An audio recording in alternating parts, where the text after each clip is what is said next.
এরপরের শব্দে আল্লাহ রাব্বুল ইজ্জত ওয়াল জালাল বললেন ওয়ালা তুশরিকু বিহি শাইআ। আল্লাহ রাব্বুল ইজ্জত ওয়াল জালাল বলে দিলেন, বান্দারে তুমি ইবাদত করো আমার, কিন্তু শরীক করা যাবে, শরীক করা যাবে যাবে যাবে যাবে। আজকে তো শরীকের অভাব নাই। আপনি ব্যবসা বাণিজ্য করতে পারতেছেন না, বাবার দরবারে গেলেন, একটা গরু মান্নত করলেন, ছাগল মান্নত করলেন, বড় একটা লাউ মান্নত করলেন। আপনি বিদেশে আপনার ওই যে কি আপনার কাগজ আপনার পাচ্ছেন না, আপনি কজ লেটার পাচ্ছেন না, কাজের কাগজ পাচ্ছেন না, আপনি বড় বিপদে আছেন। আপনি নিয়ত করলেন যে আমি বাবার দরবারে একটা গরু পাঠাই দেব। বাবার দরবারে ঠিকই গরু পাঠাইছে, কিন্তু নিজের বাপ এক সপ্তাহ থেকে না খাই আছে, এটার খবরই নেই। কথা বলছি, এগুলো আছে না নাই?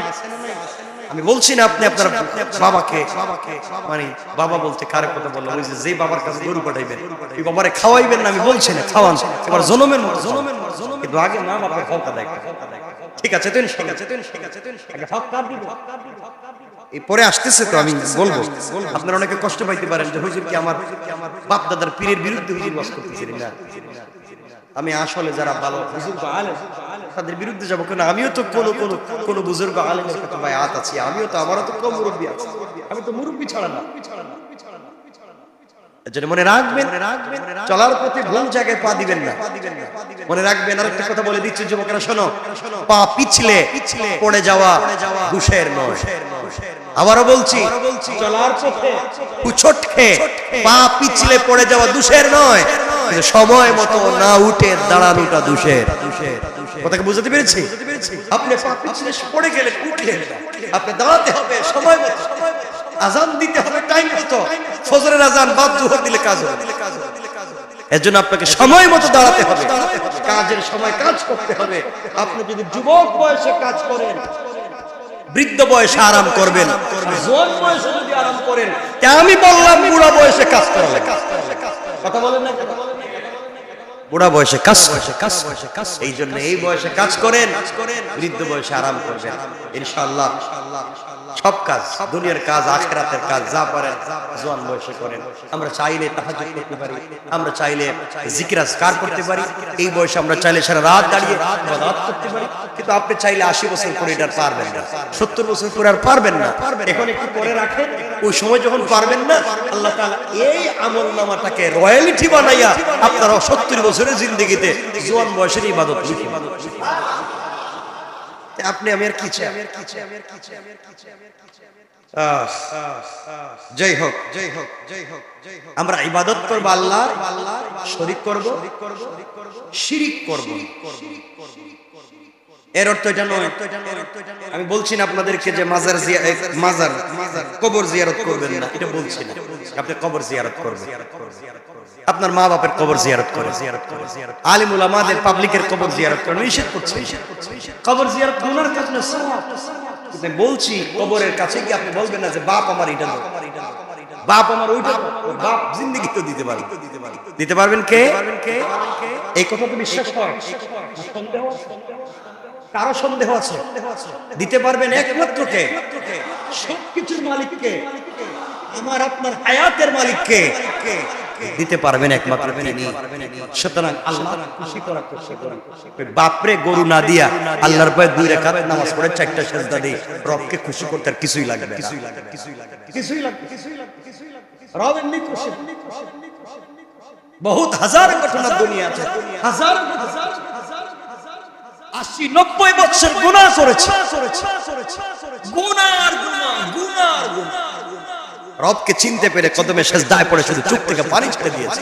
রব, আমি এত বছর যা করছি সব অন্যায়, এখন আমি বুঝতে পারতেছি মারাত্মক অপরাধ করেছি, কিন্তু আমি আর কই যাব? বয়স তো শেষ হয়ে গেছে, এখন তোমার কদমে এসেছি, তুমি যদি আমাকে ফেলে দাও যাবো কোথায়? আওয়াজ করে রব বলছেন, বান্দা যা, আমার কদমে চলে আসছো, আমিও তোকে আমার কদমে দেন, যা। রব তো তার না, এজন্য রবের কাছে আমাদেরকে ফিরে যেতে হবে ইনশাআল্লাহ। তাহলে 1 নাম্বার ইবাদত করব কার? এটা মনে থাকবে তো, এটা আজকের থেকে ফাইনাল যে একমাত্র ইবাদত করব আল্লাহ। একমাত্র হুকুম মানবো কার? দুই নাম্বার, অবশ্যই হুকুম মানতে কোন শরীক করব। এরপরে আল্লাহ রাব্বুল ইজ্জত ওয়াল জালাল বললেন ওয়া বিল ওয়ালিদাইনি ইহসানা। এরপরে আল্লাহ রাব্বুল ইজ্জত ওয়াল জালাল বলছেন বান্দারে পিতামাতার সাথে সৎ এবং সদয় ব্যবহার করো। কার সাথে? এখানে একটা কথা বলি, আল্লাহ নিজের ইবাদতের কথা কোরআনের যত জায়গায় বলছে সাথে সাথে মা বাপের কথা। আল্লাহ বুঝাতে চাইলেন আমি পৃথিবীর মানুষকে সরাসরি পৃথিবীতে দেই নাই, দিয়েছি মা বাপের মাধ্যমে। সুতরাং আমার ইবাদতের পাশাপাশি শুকরগুজার মায়ের হও। আল্লাহ যখন বলেছেন ওয়া কাদা রাব্বুকা আল্লা তা'বুদু ইল্লা ইয়্যাহ, ইবাদত হবে একমাত্র আমার, সাথে সাথে বলেছেন ওয়া বিল ওয়ালিদাইনি ইহসানা, তোমরা ইহসান করবে মায়ের। ইবাদত করবে আমার, ইহসান করবে মা বাপের। ইবাদত হবে আমার, ইহসান হবে মা বাপের। কোরআনের আরেক জায়গায় আল্লাহ বলছেন আনিশকুরলি, শুকরিয়া আদায় করো আমার, সাথে সাথে বলছেন ওয়া বিল ওয়ালিদাইয়া, এবং তোমরা শুকরিয়া আদায় করো। সুবহানাল্লাহ বললেন। রবের বাচন ভঙ্গি দেখেন, যেখানে নিজের কথা সেখানে মা বাপের সম্মান আল্লাহ দিয়েছেন। পিতা মাতা, আমরা মা বাপকে চিনি না, মা বাপের সঙ্গে দেখবেন কথা বলতে ভালো লাগে, মানে মিজাজ যত জায়গায় ভালো থাকে মা বাপের সামনে দাঁড়াইলে ভালো থাকে না। ঠিক আছে, ভালো লাগে না। তুমি আমার জন্য কি করছে, কি করলা আমার জন্য জিন্দেগিতে? তোমার জন্য মা বাপ যা করেছে, চাইলে তোমাকে মায়ের পেটে থাকতে হত্যা করতে পারতো কি পারতো না? মায়ের পেটে না আসতে দিতে পারতো। তুমি আজকে পৃথিবীতে এসে বলছো আমার জন্য কি করলে? তোমাকে পৃথিবীর আলো বাতাস দেখবার সুযোগ করে দিয়েছে মা। এই জন্য আল্লাহর ওয়াস্তে মা বাবার সঙ্গে খারাপ ব্যবহার করো না। যদি মনে করো যে মা বাপের কাছে গেলে আমি ভালো ব্যবহার করতে পারবো না, খারাপ হয়ে যাবে, আল্লাহর ওয়াস্তে যাওয়ার দরকার নেই, দূরেই থাকো। এরপরও খারাপ ব্যবহার করো, কোনোভাবেই যেন মা বাপের সঙ্গে খারাপ ব্যবহার না হয়, আরাম জিন্দেগি ধ্বংস হয়। এগুলো অনেক লম্বা আলোচনা, এদিকে গেলে তো মূল সব আলোচনা শেষ হয়ে যাবে। আল্লাহ রাব্বুল ইজ্জত সংক্ষেপ করে বলছি। এরপরে বলছেন আল্লাহ রাব্বুল ইজ্জত ওয়াল জালাল বললেন ওয়াবিদিল কুরবা ওয়াল ইয়াতামা ওয়াল মাসাকিন ওয়াল জারিল কুরবা ওয়াল জারিদিল কুরবা ওয়াল জারিল জুনুবি ওয়াস সাহিবি বিল জামব। আল্লাহ রাব্বুল ইজ্জত ওয়াল জালাল বললেন উপাসনা করো আল্লাহর সঙ্গে শরীক করবে না, আর সাথে সাথে মা বাপের সঙ্গে সৎ এবং সদয় ব্যবহার করো। এরপর আল্লাহ রাব্বুল ইজ্জত ওয়াল জালাল বলেছেন এবং তোমরা নিকট আত্মীয়ের সঙ্গেও ভালো ব্যবহার করো। এরপরে বলেছেন ইতিম মিসকিনের সঙ্গে ভালো ব্যবহার করো। এরপরে বলেছেন প্রতিবেশীর সঙ্গে ভালো ব্যবহার করো। এরপরে বলেছেন অসহায় মুসাফিরদের প্রতি ভালো ব্যবহার করো। এরপরে বলেছেন দাস দাসীর প্রতিও ভালো ব্যবহার করো। এত কিছু বলবার পরে আল্লাহ রাব্বুল ইজ্জত ওয়াল জালাল এরপরে বললেন ইন্নাল্লাহা কানা ইউহিব্বু মান কানা ইন্নাল্লাহা লা ইউহিব্বু মান কানা মুখতালান ফখুরা। আল্লাহ রাব্বুল ইজ্জত ওয়াল জালাল বলে দিয়েছেন নিশ্চয় তিনি কোন দাম্ভিক গর্বিত জনকে, অহংকারী ব্যক্তিকে কোনদিন পছন্দ করেন না।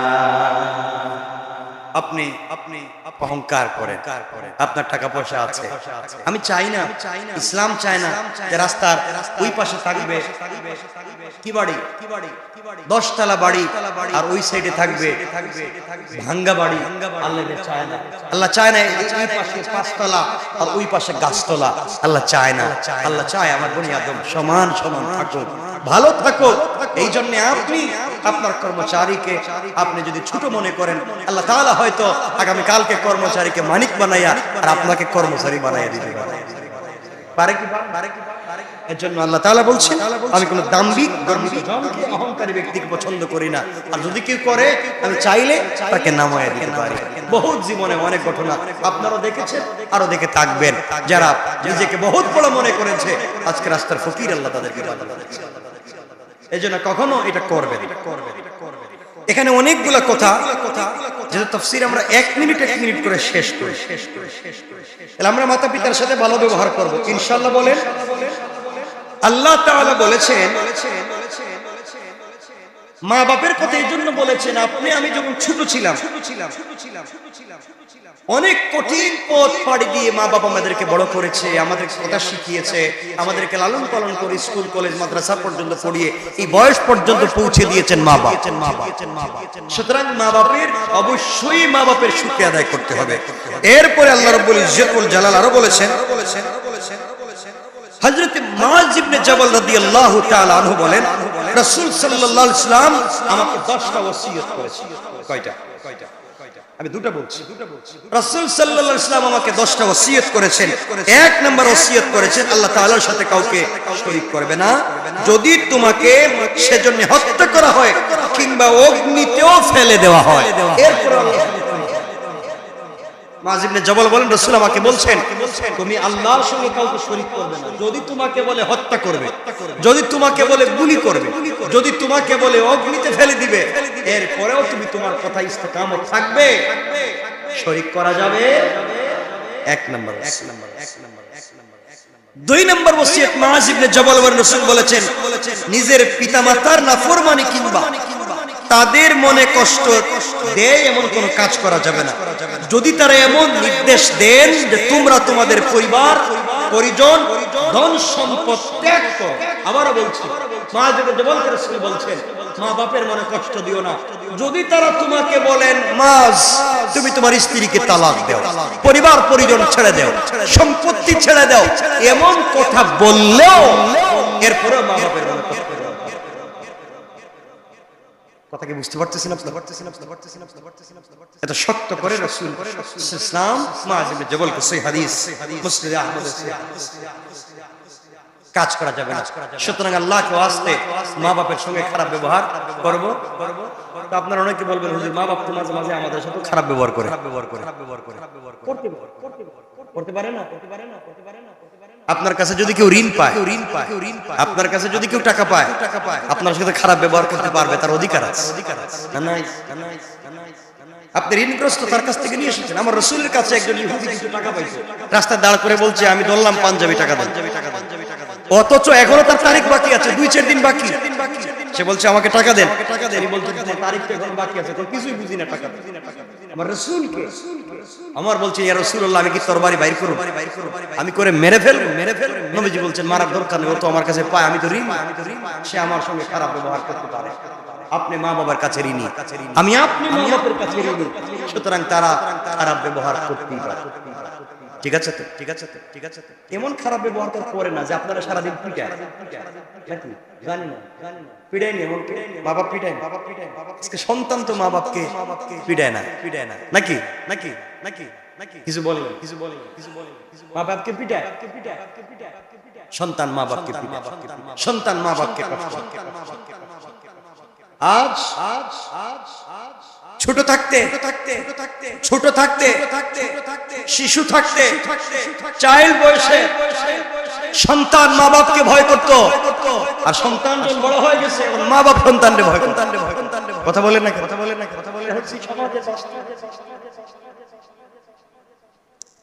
আগে আমরা ছোট থাকতে বাবার কাছে হাত দিয়ে বলতাম বাবা 5 টাকা দাও, আর এখন আমাদের কাছে বাপ বলতে হয় 5 টাকা দাও। কেন বলতে হবে? এর আগে দিতে পারেন না? রাসূল ইসলাম বলেছেন দুনিয়ার জমিনে কেউ যদি রিজিক চায়, রিজিক বুঝেন তো কি? খালি খাবার। রিজিক বলতে ধন সম্পদ, টাকা পয়সা, সম্পত্তি। আল্লাহ রাসূল বলেছেন সহিহ হাদিস তিরমিজির, যে ব্যক্তি বুখারী এবং মুসলিমে এসেছে সহিহ riwayat, যে ব্যক্তি দুনিয়ার জমিনে টাকা পয়সার মালিক হতে চায়, রিজিক বাড়াতে চায় এবং হায়াত লম্বা করাতে চায়, সেজন্য মা বাবার খিদমত করে। কেউ যদি মা বাপকে সন্তুষ্ট করে, মা বাপের খিদমত করে, মা বাপের খিদমত করা কি সারাদিন পার্টি পে থাকা? এটাই খিদমত, এটাই খিদমত, এটাই খিদমত, তাদের আবদার জীবন রক্ষা করা। বাপ তোমার কাছে বুড়া বয়সে বেশি চাইবে না, কি চাইবো? দুইটা সিগারেট, এটাই মনে, এটাই মনে। যদি কেউ সিগারেট খায়, ভালো কিছু তো চাইতে পারে, বেশি কিছু চাইবে না। বাবা আমাকে 100 টাকা দিস, এর উপরে চায় না। তুমি এটা দিতে পারো না, বাপকে 500 টাকা দিতে পারো না, আর শ্বশুর বাড়ি যাও ইলিশ মাছ 5 কেজি লই। কথা বলেন না কেন? শ্বশুর তোমারে বড় করে নেয়, বাপ তোমাকে কষ্ট করে বড়।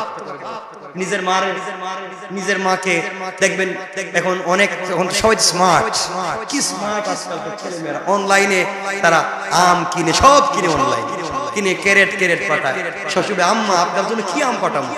ছোট আম না বড় আম পাঠাবো? আর নিজের মায়ের জন্য আম তো দেওয়া দূরের কথা, আমের একটা বিচিও দেয়। কথা বলেন না? আমি কি মিথ্যা বলছি? এগুলো অন্যায় হচ্ছে। কি দুনিয়া! তুমি কি বলে যাচ্ছ মা বাপ ছোট থাকতে, আমি ছোট থাকতে না খেয়ে আমাদের মুখে খাবার দিয়েছে। যাক, কথাকে লম্বা করতে চাই না। রাসূল সাল্লাল্লাহু আলাইহি ওয়াসাল্লাম আরো বলেছেন, শুআবুল ঈমানের হাদিস, বাইহাকির riwayat, রাসূল সাল্লাল্লাহু আলাইহি ওয়াসাল্লাম বলেছেন, সন্তান যদি মা বাপের অনুগত হয়, কথাটা আবার বলছি, সন্তান যদি মা বাপের অনুগত হয়, সেই সন্তান যদি সম্মান এবং মুহাব্বতের দৃষ্টিতে মা বাপের চেহারার দিকে তাকায়, তার প্রত্যেকটা দৃষ্টিতে এক একটা মাকবুল হজ্জের সওয়াব। একবারের তাকানো বলি নাই, একবারের দৃষ্টি। মানে কি? এক একটা চোখের পলক।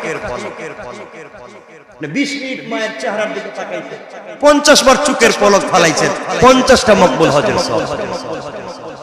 10 লাখ খরচ করে গেছেন হজে, আদা পয়সার সওয়াব হয়তো হইতে না পারে। এখন তো শুনছি হেঁটে হেঁটে কেউ কেউ যে আমি এগুলা নিয়ে টল করি, আমি কারো নামও নেই না, আমি কারো বদনাম করি না, আমি সমালোচনা পছন্দ করি না, আমি এগুলা ভাল লাগে না। তো শুনলাম কেন আমারে দেখাইলো, হেঁটে হেঁটে হজে যাইতেছে, যাইতে চায় যাক, কিন্তু সওয়াব নাই। কি নাই? সওয়াব। এখন যানবাহন আছে, তোমার এই বডির হক আছে, বডিকে কষ্ট দেওয়ার অধিকার কারো নাই। কথা বুঝতে পেরেছেন? এই কথাটা কেমনে বুঝাবো? আরেকটু সহজ করে হাদিস পড়ি। কষ্ট হচ্ছে না তো আপনাদের? রাত্র কিন্তু 10:30 হয়ে গেছে। আমি লম্বা করতে চাই না আপনাদের। ওরে আল্লাহ, বাজারে আপনি বাজারে একজন জেলে বাজারে একজন জেলে 10,000 টাকা দামের 2টা মাছ নিয়ে আসছে, বড় বড়। সবাই বাজারে যায়, এই মাছের দাম তো আর কেউ করে না। সবাই তো আর 10,000 টাকার মাছ কেনার জন্য যায় নাই। 1,500 2,000 টাকার মাছ কিনে চলে আসতেছে। আপনার টাকাওয়ালা শিল্পপতি বা কোটি টাকার মালিক, আপনার পকেটে টাকা আছে, আল্লাহ আপনার সম্পদ দিয়েছে। আপনি বাজার থেকে গিয়ে 20 টাকার বুড়া মাছ লয়ে এলেন। কিয়ামতের দিন কিন্তু আপনি জাহান্নামে যাবেন। ওই যে বেচারা 10,000 টাকার মাছ নিয়ে বসে আছে, ওইটা আপনাকেই কিনতে হবে। কথা বুঝেন নাই? না আপনার পকেটে টাকা আছে, তার নাই, সে আপনার আশায় সে বসে নাই যে একজন রিকশাওয়ালা 10,000 টাকার মাছ কিনবে, সে আনে নাই, সে আপনার কথা চিন্তা করে। আপনার টাকা আছে, আপনি গেলে এটা কিনবেন, আপনি আনলেন না, তার হক নষ্ট করছেন। কিয়ামতের দিন বুঝতে পারছি? আপনি কৃপণতা করতে পারবেন না, যা আছে সেভাবে খরচ করবেন, এটাই ইসলাম। এখন আপনার নাই, দেখবেন আপনার তার সারা সম্পত্তি মিলে আছে 10,000, সে ঋণ করে কুরবানির গরু কিনছে 70,000, কুরবানি দিবেই। ইসলাম কিন্তু এখানে মারাত্মক আইন জারি করে। ইসলাম আপনারা বুঝেন না তো? ইসলাম সহজের সহজ আর গরমের পুরা গরম। ইসলাম বলতে তোমার টাকা পয়সা নাই, কুরবানি করার দরকার নাই, আনামত বৈশা থাকো। আপনি বলছেন না সবাই দিচ্ছে, আমি দিব না কেন? আছে 50 10,000, আপনি ঋণ করছেন 60,000, 70,000 দিয়ে গরু কিনছেন, কিনার পরে বাড়িতে আনার পরে গরু হারাইয়া গেছে। হারাইয়া গেছে। ইসলাম বলছে তুমি আরেকটা কিনে দিবা, কুরবানি দিবা, কিনে দিবা ওয়াজিব, ওইটা পাইলে ওইটারও কুরবানি দিবা, দুটোটা দিবা। কেন তুই এই কাজ করবি? 10,000 টাকা ছিল, তোর তো কুরবানি দরকার ছিল না, কেন তুই দিতে গেলে? দুটোটা দে। এখন আপনি কুরবানি দিতেছেন, যেটা নতুন করে আবার কিনছেন, কিছুক্ষণ পরে আপনি পুরোনোটা পাইছেন। ইসলাম বলছে দুটোটা দে। কথা বুঝছেন? কারণ তোমার উপর অধিক হক ছিল না, তুই দিতে গেলে। একজন ধনী মানুষ, টাকাওয়ালা মানুষ, তার উপরে কুরবানি ওয়াজিব, তার গরু সে কিনছে, হারায় গেছে।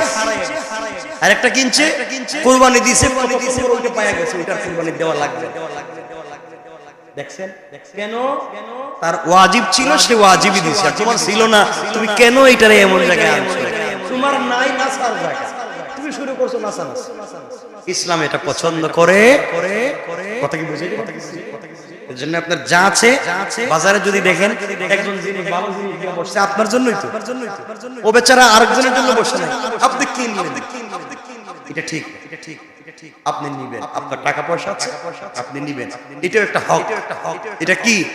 ওই যে জিল কুরবা, আবার আসবে প্রতিবেশীর হক, এরপরে আসবে আত্মীয়তার হক, প্রতিবেশীর হক। প্রতিবেশী দুই প্রকার, এক প্রকারের প্রতিবেশী কেমন, আরেক প্রকারের প্রতিবেশী কেমন, সব আছে এই আয়াতের তাফসীর।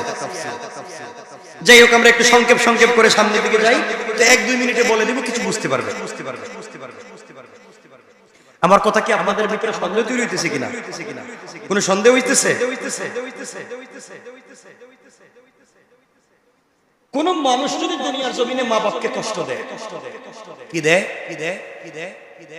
তাহলে সে লাঞ্ছিত হয়ে পড়ে। যে সমস্ত মানুষ মৃত্যুর আগে দেখবেন কষ্ট হচ্ছে, মৃত্যুর আগে যে কোনো কারণে অপমানিত হচ্ছে, মৃত্যুর আগে লাঞ্ছিত হচ্ছে, আপনি 100% চিন্তা করবেন ও নিশ্চিত মা বাপের প্রতি কোনো সন্দেহ নাই। আল্লাহর রাসূল সিদ্দিক আকবর হাদিস রওয়ায়াত করেন না, সিদ্দিক আকবরের রওয়ায়াত। তিনি বলছেন, কেউ যদি দেখেন মৃত্যুর আগে খুব বিপদে পড়ে গেছে, মৃত্যুর আগে শুধু বিপদ আর বিপদ, ঝামেলা আর ঝামেলা, যেখানে যায় শুধু লাগেই ঝামেলা, বিপদ আর বিপদ, কি বুঝলেন? ক্ষতিগ্রস্ত হচ্ছে, বুঝবেন নিশ্চয় তার উপরে তার মা বাপ অসন্তুষ্ট। এজন্য বিপদ আপদ থেকে বাঁচতে হলে মা বাপকে সন্তুষ্ট করতে হবে ইনশাআল্লাহ। বলেন না ইনশাআল্লাহ? কোরআনে কারিমে আল্লাহ তাআলা এর পরে বলছেন দিল কুরবা। আল্লাহ তাআলা এখানে বলছেন আত্মীয় স্বজনের সাথে সদ্য ব্যবহার করো। কোরআনে একটা প্রসিদ্ধ আয়াত, নবীজি বারবার বলতেন এটা, ইন্নাল্লাহা ইয়ামুরুকুম বিল আদলি ওয়াল ইহসান ওয়া ইতাই যিল কুরবা। এই আয়াত নবীজি বেশি বেশি পড়তেন। আল্লাহ তাআলা সবার সাথে ন্যায় এবং সদ্য ব্যবহার নির্দেশ দিয়েছেন, এবং নির্দেশ দিয়েছেন আত্মীয় স্বজনদের হক আদায় করতে। এখন আত্মীয় স্বজনদের হক বলতে কি বুঝছেন? আত্মীয় স্বজনদের হক, তাদেরকে যেভাবে সহযোগিতা করা যায়। আত্মীয় স্বজন একজন অসুস্থ, হসপিটালে নেওয়া লাগবে, আপনি নিয়ে গেছেন, একটা রিক্সা দেখে দিলেন, আপনি 10টা টাকা দিয়ে সহযোগিতা করলেন, এটার নামে সহযোগিতা করা। এটা আপনাকে করতে হবে। কিন্তু আজকালকে দেখা যায় নিজের আত্মীয় স্বজনরা দেয় না,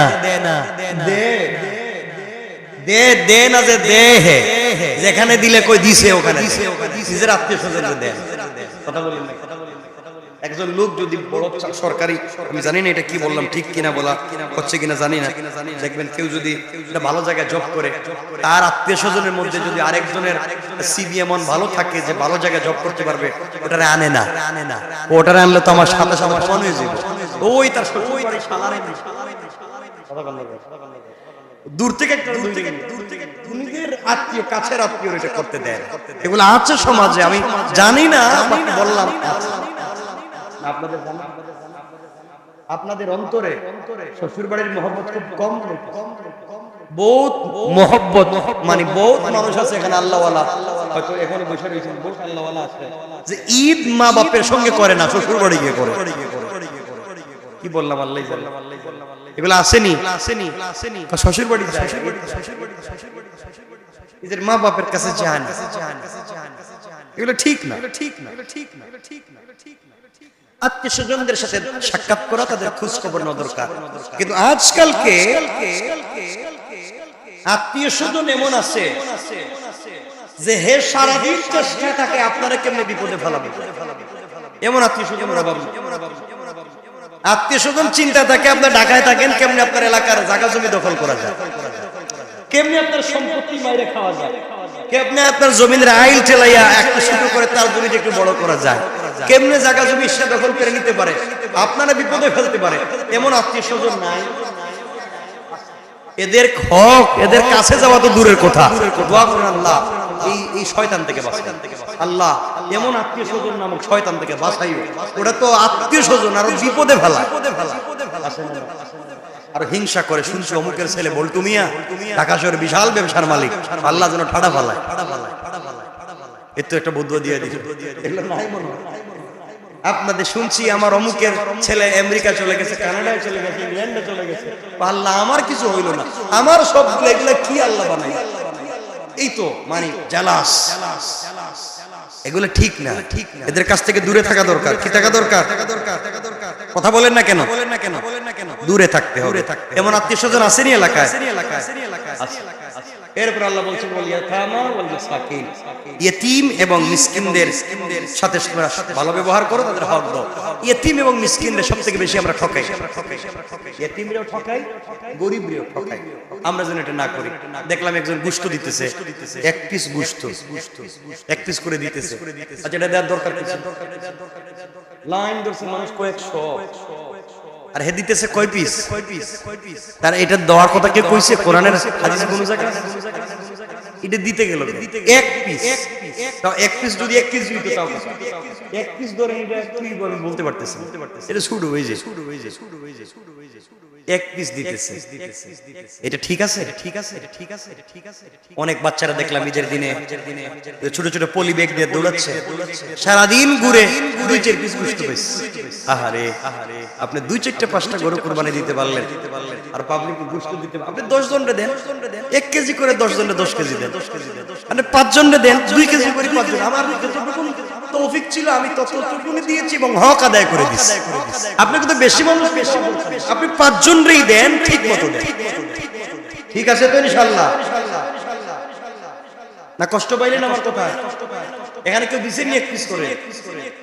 সব বলিয়া সব ভালো, কেউ এই কাজ করে না, এগুলো করবেন না। যাই হোক, ঠিক মতো মানুষকে দিবেন, ইতিমের হক দিবেন, মিসকিনের হক দিবেন। আমরা সংক্ষেপ করে করে যাচ্ছি একটা ছোট্ট কথা বলার জন্য। ওয়াল জারি যিল কুরবা, প্রতিবেশীর হক মনে রাখবেন। প্রতিবেশী 2 প্রকার। হযরত আব্দুল্লাহ ইবনে আব্বাস রাদিয়াল্লাহু তাআলা আনহু বলেন, প্রতিবেশী এমন প্রতিবেশী যা প্রতিবেশী হওয়ার সাথে সাথে আত্মীয়। আর অনেক প্রতিবেশী আছে প্রতিবেশী কিন্তু আত্মীয় না। ওই প্রতিবেশীর হক বেশি যে প্রতিবেশীও আত্মীয়, তার খোঁজ খবর নেবেন। এমন প্রতিবেশী যে প্রতিবেশী ঠিক কিন্তু আত্মীয় না। এখানে 3টা ব্যাখ্যা আমরা সংক্ষেপ করে করে প্রতিবেশী, প্রতিবেশী আত্মীয় হোক বা না হোক, মুসলিম হোক বা না হোক, সে প্রতিবেশী। অমুসলিম প্রতিবেশী তার হক আছে নাই? কথা বলেন। নবীজি সাল্লাল্লাহু আলাইহি ওয়াসাল্লাম বলেছেন,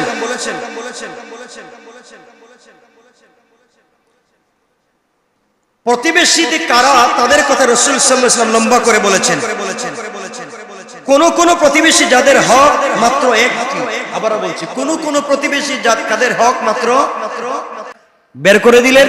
প্রতিবেশীর বাচ্চা চকলেট দেখে কান্না করলো, এটা অন্যায়, আপনি তাকে প্রতিবেশী যেই হোক, হিন্দু হোক মুসলিম হোক, একটা হক ওই প্রতিবেশীর যে অমুসলমান। 2 হক বিশিষ্ট প্রতিবেশী হলো যারা প্রতিবেশী হওয়া সত্ত্বেও, প্রতিবেশী হওয়ার সঙ্গে সঙ্গে মুসলমান। প্রতিবেশীও মুসলমান, তার হক কয়টা? মুসলমান হিসাবে একটা হক, প্রতিবেশী হিসাবে আরেকটা। 3 নাম্বার প্রতিবেশী হলো 3 হক বিশিষ্ট প্রতিবেশী যারা প্রতিবেশীও মুসলমানও আত্মীয়। সুবহানাল্লাহ। তাহলে একদিকে সে প্রতিবেশী, আরেকদিকে সে মুসলমান, আরেকদিকে সে আত্মীয়, এজন্য তার হক দিবেন ঠিক মতো ইনশাআল্লাহ বলেন। ইসলাম তো ভেঙ্গে ভেঙ্গে বলেছে, এরপরে বলেছে ওয়াসাহিবিল জামবি, অর্থাৎ সহকর্মীদের হক। কিসের হক? কিসের হক? কিসের হক? সহকর্মী। আপনি এক রুমে 3 জন থাকেন, কয়জন? 60 জন থাকেন। আপনারা 2 জনে মিলে মুড়ি ভর্তা করে খাইলেন, এই পাশের বেডে বেচারা বেচারা বসে রয়েছে, এদিকে থাকাইলেন, আপনারা অন্যায় করছেন। এখন ঠিক কইতেছেন, ঠিক কইতেছেন, ঠিক কইতেছেন, বলেন ঠিক বললাম না? এরকম এরকম এরকম 2 জন মিলে আপনারা এখান থেকে কাচ্চি বিরিয়ানি খাইতেছেন, ও বেচারা বসে রয়েছে, এটা অন্যায়। আপনারা এক রুমে থাকতেছেন, তাকে আপনারা দিবেন, বলেন না ইনশাআল্লাহ? ইনশাআল্লাহ এটা প্রতিবেশীর হক, এটা সহকর্মীর হক। আল্লাহ আমাদেরকে কবুল করে, বলেন আমি। আরো তো অনেক লম্বা আলোচনা রয়ে গেল, কিন্তু আমি 10:30 বলছিলাম, 10:30 উপরে চলে গেছে। এই জন্য আল্লাহ রাব্বুল ইজ্জত ওয়াল জালাল বলেছেন, ও গোলাম, দুনিয়ার জমিনে তুমি যদি ঠিকমতো হক আদায় করো, একটা একটা করে, আল্লাহ রাব্বুল ইজ্জত ওয়াল জালাল বললেন। আমরা এর পরের আয়াতে যেতে পারিনি, আল্লাহ বলেন ওয়াবুদুল্লাহ ওয়ালা তুশরিকু বিহি শাইআন ওয়া বিল ওয়ালিদাইনি ইহসানা وبذي القربى واليتامى والمساكين والجار ذي القربى والجار الجنب والصاحب بالجنب وابن السبيل وما ملكت أيمانكم إن الله لا يحب من كان مختالا فخورا আল্লাহ রাব্বুল ইজ্জত ওয়াল জালাল বললেন, আমার ইবাদত করা শরীক করা যাবে না, মা বাপের সঙ্গে ভালো ব্যবহার করো, ওয়াবিদিল কুরবা আত্মীয়তার হক দাও, ইয়তিম ওয়াল ইয়াতামা ইয়াতিমের হক দাও, ওয়াল মাসাকিন মিসকিনের হক দাও, ওয়াল জারিজিল কুরবা প্রতিবেশীর হক দাও, ওয়াল জারিল জুনুবি ওয়াস সাহিবি বিল জাম। এরপরে তোমরা সহকর্মীর হক দাও, এগুলো আল্লাহ রাব্বুল ইজ্জত ওয়াল জালাল বলছেন। এরপরে বলছেন ওয়াবনিস সাবিল মুসাফিরের হক দাও, ওয়া মা মালাকাত আইমানুকুম দাস দাসীর হক দাও, এগুলা যদি তোমরা না করো, আল্লাহ বললেন ইন্নাল্লাহা লা ইউহিব্বু মান কানা মুখতালান ফখুরা। যারা দাম্ভিক হয়ে যায়, যারা অহংকার জনিত রোগে ভুগে, আল্লাহ বললেন আমি আল্লাহ তাআলা তাদেরকে কখনো পছন্দ করি না। এজন্য যাই করি অহংকার করব, অহংকার ঠিক আছে তো ইনশাআল্লাহ। কিন্তু আমরা যে ভাব ধরি, ওরে আল্লাহ রে, পকেটে যদি 500 টাকার জায়গায় 1000 টাকা থাকে, তো খাইছে, এগুলো করবেন না, দেখবেন সব নিয়ে গেছে। আল্লাহ চাইলে সব করতে পারে, এর জন্য আমরা আল্লাহর কাছে বেশি বেশি করতে চাইবো। জওয়ানদেরকে বলছি, ভাই আমাদের সুযোগ আছে, আমরা নিজেরা সুযোগ শুরু করি, আমরা মানুষের জন্য কাজ করি, সমাজের জন্য করি, আল্লাহকে ভালোবাসি, দেখবো ইনশাআল্লাহ এই সমাজকে আমরা কিছু দিতে পারি ইনশাআল্লাহ। মনে থাকবে তো ইনশাআল্লাহ? অনেক কথা বলেছি, আল্লাহ আমাদেরকে কবুল করুন। 1 মিনিট তার কোনো প্রশ্ন আছে পুরো আলোচনায়? যে আমার প্রশ্ন আছে, আমি কথা বুঝি না, বা আমার এই ব্যাপারে প্রশ্ন আছে, কারো কোনো কথা জানার আছে?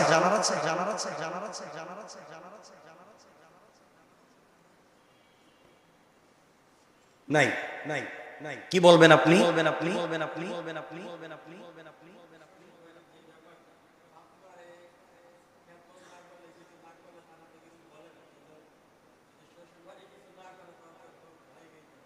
কে বলে? না বলে কে? শ্বশুর বাড়ি কিছু না করলে বলে কে? কে বলতে? বউ কি স্বামীর নাকি বলে? তাহলে বিয়ে কি আপনি করছেন না বউ করছে? কি কোন আপনি তো উল্টা করেন। এই দেশে তো এখনো ছেলেরা বিয়ে করে, মেয়েরা বিয়ে করে হচ্ছে যে কোরআন নাই ঘরে। অবশ্যই স্ত্রীর কথা শুনবেন, মা বাপকে কষ্ট দিবেন, জাহান্নামে যাওয়ার সময় সবাই নিয়ে যাবে। এজন্য বউ পিড়ায়, বউ স্বামীরে পিড়ায়, এর অর্থ হলো স্বামীও বউ নাইলে বউ পিড়াইতে পারে না। এগুলা দেখলে সন্তান শিখবে, পরিবার নষ্ট হবে। অবশ্যই মনে রাখবেন, স্ত্রী তার মা বাপকে দিতে চায়, কিন্তু আপনিও তো আপনার মা বাপের হক আছে, এটা বুঝেন না কেন? এটা ফরজ, দিতে হয়। আল্লাহুম্মা সাল্লি আলা কামা সাল্লাইতা ওয়া সাল্লামতা আলা ওয়া আলা আলি হামিদ মাজিদ। আস্তাগফিরুল্লাহ ইন্নাল্লাহা গফুরুর রহিম। আস্তাগফিরুল্লাহ আল্লাযী লা ইলাহা ইল্লা হুয়াল হাইয়ুল কাইয়্যুম ওয়া আতুবু ইলাইহি। লা হাওলা ওয়া লা কুওয়াতা ইল্লা বিল্লাহ। আপনাদেরকে আমি অনেক ভালোবাসি, তো আপনারা আমাকে ভালোবাসেন, আমার জন্য দোয়া করবেন। আল্লাহ যেন আমার কিছু মাকসাদ আছে এটার জন্য পুরো করে দেয়। কিছু মানুষের কষ্ট দেয়, আল্লাহ যেন ওদেরকে হিদায়াত দেয়। আমার একটা মাদ্রাসার জায়গা আছে, ওটা একজন দখল করতে চায়, মাদ্রাসার জায়গা। আল্লাহ যেন ওদেরকে হিদায়াত দেয়। মানুষ খারাপ হলে যা হয়, আর এগুলো তো করতে চাইলে তো আর হয়। আল্লাহ তো আছেন, আল্লাহ কোন দিক থেকে কোন দিকে কোন বিপদ দিয়ে দেবে। আর আমার জন্য দোয়া করবেন, আল্লাহ যেন দ্বীনের তাকাজা, দ্বীনের তাকাজা